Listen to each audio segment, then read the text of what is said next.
Bien, donc bonjour toutes et tous. Donc on va parler aujourd'hui de la Shoah, qui est un sujet un peu délicat. Donc là, je ne vais pas donner d'avis personnel ou de quoi que ce soit. On n'est pas là pour ça, comme j'ai dit en histoire, on doit rester objectif. Nous allons nous appuyer sur des faits, sur des chiffres. Voilà. Le but n'est pas de faire un récit de camps de concentration ou camps d'extermination et de comment on a concentré les gens, comment on les a exterminés, mais plutôt de comprendre l'évolution historique et ce que cela a engendré par la suite. Donc il faut savoir que dès 1933, donc, les camps de concentration ont été créés en Allemagne pour les opposants politiques à Hitler, puisque Hitler prend le pouvoir de cette période-là. Donc les opposants politiques sont déjà dans les camps de concentration. Il y a trois types de camps de concentration dès le début. Il y a les premiers, où les détenus peuvent être amendés, c'est-à-dire qu'ils peuvent être libérés. Donc ça, c'est pour les détenus que l'on ne considère pas trop dangereux ni contre le pouvoir politique. C'est des gens que l'on pense pouvoir manipuler et réquisitionner par la suite pour mettre dans l'armée allemande, voire dans les SS, voire dans les nazis. Ensuite, il y a les camps chargés sur la rééducation, c'est-à-dire qu'il y a des camps qui étaient chargés de rééduquer les gens, comme on disait à l'époque, c'est-à-dire tout simplement le fait de rééduquer, c'est-à-dire de leur inculquer une façon de penser qui devait être la même que celle des nazis, que celle des dirigeants. Donc c'est pas une rééducation au sens propre du terme, c'est une rééducation au sens propre du gouvernement de l'époque qui voulait imposer son idée. Donc voilà, ce camp de rééducation, c'était pour les personnes, notamment essentiellement opposants politiques, pour leur laver le cerveau, voilà, pour dire les choses très clairement, leur laver le cerveau et qu'ils deviennent donc des partisans et des partisans du système en place. Et le troisième camp était donc les camps de concentration, puisqu'il faut bien comprendre qu'au début, il n'y avait pas de camp d'extermination, j'insiste bien là-dessus, il n'y avait que des camps de concentration. Concentration qui vient du terme concentré, qui vient du fait de regrouper plusieurs personnes au même endroit. Voilà, pour l'instant, c'était essentiellement ça.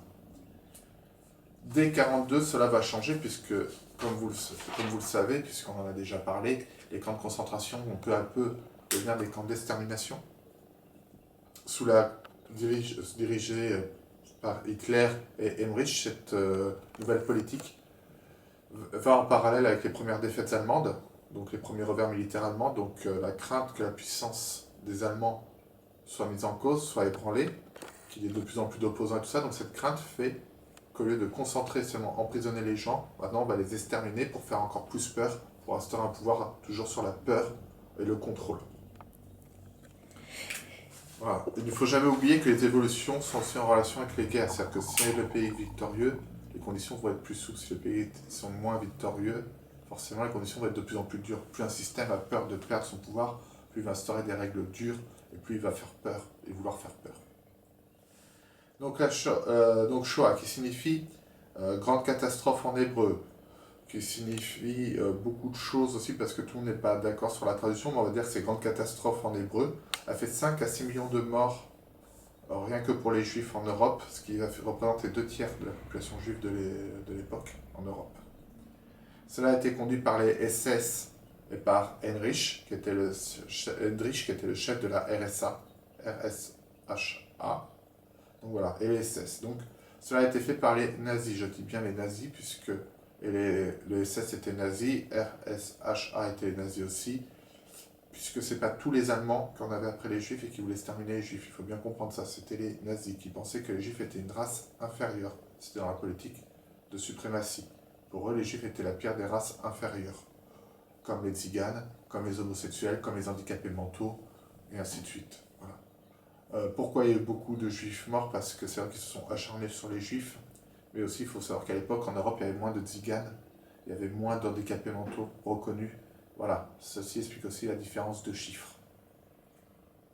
Donc on appelle ça aussi un holocauste, donc un holocauste dans le sens où ça a été une grande tuerie et une barbarie sans nom.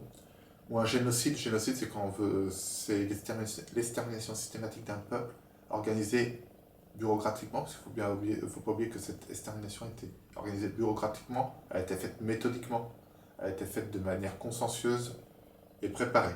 On parle aussi de judéocide. Voilà. Donc à l'époque, c'est vrai que les Juifs, pour les nazis, étaient considérés comme les ennemis irréductibles qu'il fallait absolument exterminer. Donc ils voulaient exterminer ce peuple-là, ça c'est clair et net. Voilà. Et il y a eu aussi, alors certes, il y a eu des camps en Allemagne, donc, comme Dachau, Buchenwald ou Auschwitz, mais il y a aussi eu des ghettos en Pologne et en Union soviétique, par exemple. Alors les ghettos n'étaient pas comme des camps de concentration, les ghettos étaient comme des grandes prisons voilà, où étaient regroupés les juifs, les opposants, les tziganes et tout ça, et puis un peu ils étaient amenés vers les camps de concentration et ensuite vers les camps d'extermination. Voilà. Donc il faut savoir qu'il y en avait partout. À la base, les camps de concentration, c'était quelque chose pour emprisonner donc tous ceux qui étaient opposants, les juifs et tout ça, en les forçant à travailler, donc en faisant des travaux d'intérêt pour le gouvernement, jusqu'à épuisement. C'est-à-dire qu'ils n'avaient pas de pause, voilà, c'était des conditions inhumaines. Et en plus, ils étaient sous-alimentés, puisqu'on ne voyait pas pourquoi on allait alimenter les gens que finalement on préférait ne pas voir. Voilà. Ensuite, du coup, cela a donné quelque chose après la guerre. Par les Nations Unies, il y a eu la création de la notion de crime contre l'humanité. Pourquoi contre l'humanité? Parce que c'est inhumain de faire ce qui a été fait. C'est une barbarie sans nom. Et cela a été reconnu qu'en 1968 fut la première fois qu'on employait le terme de crime contre l'humanité. C'est là aussi qu'on commençait à parler de génocide. On a aussi parlé d'autres génocides, comme le génocide arménien, comme d'autres génocides qui ont eu lieu. Et il y a eu aussi certains politiciens de la Wehrmacht qui ont aussi participé à cela. Voilà. Et les deux principaux noms donc, sont Heinrich et Himmler.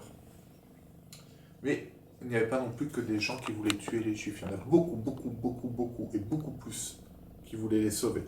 C'est ce qu'on appellera les justes parmi les nations. C'est tous les anonymes qui ont caché les juifs, qui ont aidé les juifs à fuir, qui ont recueilli les juifs après les camps d'extermination, ou qui ont caché les femmes et les enfants, essentiellement. Pendant que certains se rendaient, ils cachaient le reste de la famille, et ainsi de suite.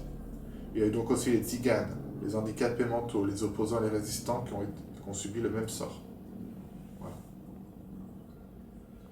Le travail forcé a été instauré dès le 26 octobre 1934 dans les camps de concentration. Il faut savoir qu'en plus de la malnutrition, il y a beaucoup d'épidémies telles que le paludisme et d'autres maladies. Et forcément, comme les gens étaient côte à côte, on sait comment ça se passe, hein. Aujourd'hui on le voit, quand on est côte à côte, on se transmet tous les virus, tout, donc voilà. C'était... En 1943, les ghettos se transforment en camps de concentration. Il n'y a plus de ghettos à partir de 1943, tout devient des camps de concentration. Bien sûr, encore sous l'idée d'Himmler. Himmler a vraiment fait beaucoup de choses néfastes à ce niveau-là, comme Heinrich et comme Hitler. Voilà. Et en décembre 1941, tous ceux qui étaient dans les camps de ghetto sont transférés dans les camps d'extermination. Si vous voulez en savoir plus, après, il y a aussi le mémorial de la Shoah à Paris, quand on pourra de nouveau ressortir du confinement, qui est très intéressant, vous pourrez y aller. Il se situe dans le 4e arrondissement, ça récapitule tout, il y a des images, bon c'est assez dur, mais il y a pas mal d'informations. Voilà ce qu'on peut dire en gros sur la Shoah pour comprendre le phénomène qui s'est passé. Je ne rentrerai pas plus dans les détails, puisque comme j'ai dit, ce qui était important, c'est de comprendre comment ça s'est passé, comprendre les moments clés et comprendre ce que cela a entraîné par la suite. Donc voilà.